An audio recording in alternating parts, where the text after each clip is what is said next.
Hey everybody, it's John here from Mostly Reptiles, and today we're going to be talking about the top 5 best practices to include in your reptile husbandry.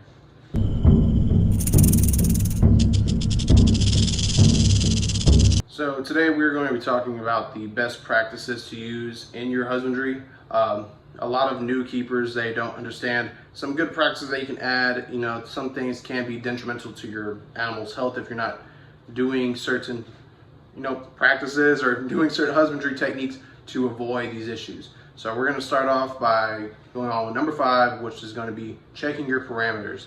Checking parameters is as easy as getting a temp gun, shining it, and just reading off, making sure everything's basically in line with what it needs to be.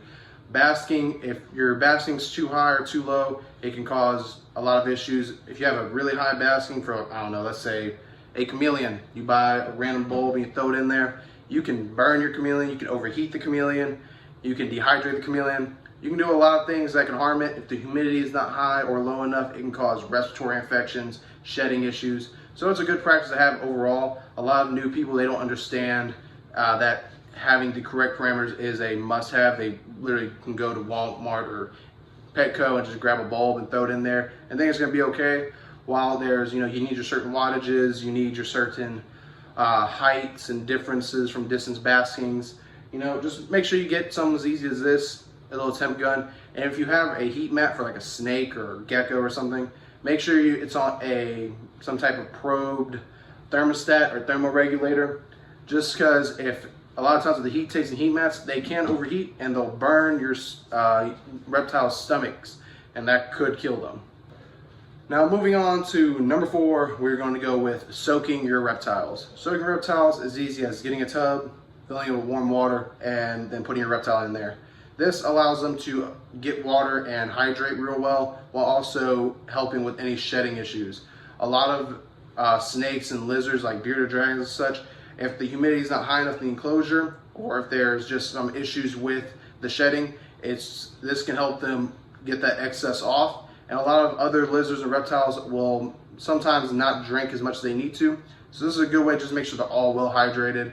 If there's any type of respiratory infections with humidity, this also kind of helps with that, along with the process of raising the humidity in the enclosure. But this is a good practice to have overall, just to make sure there's no cut-off circulation with the sheds and your animal's well hydrated.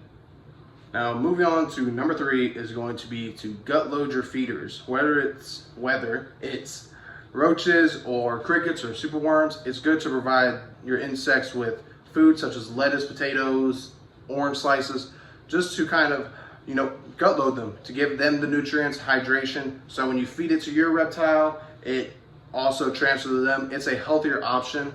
If you're not providing a gut-loaded insects, you can have some vitamin deficiencies. With anoles and bearded dragons and leopard geckos, there can be vitamin A deficiencies, and their eyes will get clogged up with a lot of gunk. And also, even sometimes it can cause issues with their overall weight. Moving on to number 2, it's going to be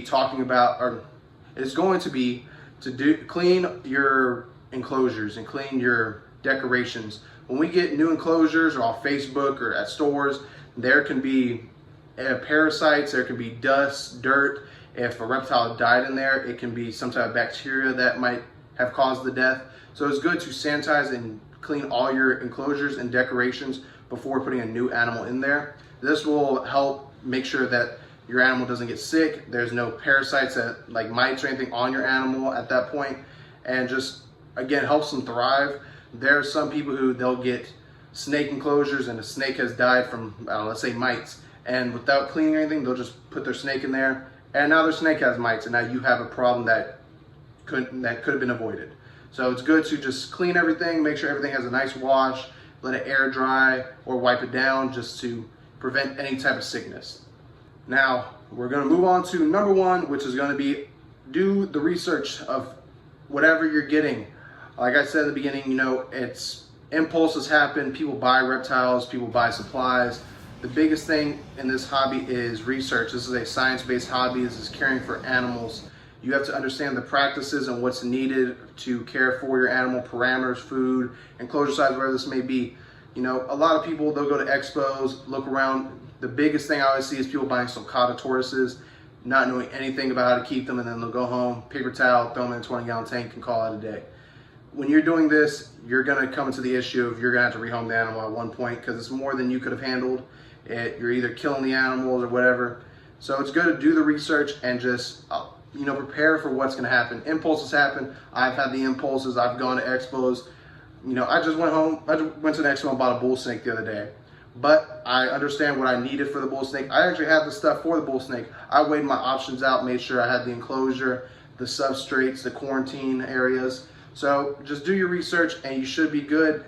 We don't want any animals having to be sold and have the process of all that, and even animals dying. That's a horrible thing to happen, but it does happen. But if you did enjoy this video, please like, subscribe, comment down below what you would like to see. We're just trying to better the hobby, grow our platforms. We have a dream in this to hopefully one day open a store or a zoo. So we're trying to progress towards that. But if you did enjoy this, please check out all our other social medias: Instagram, TikTok, Facebook. Check out our morph market if you're looking for any crested geckos or micro geckos or even isopods. We have quite a few available. Talking too fast. But again, thank you for watching, and we'll catch you next time.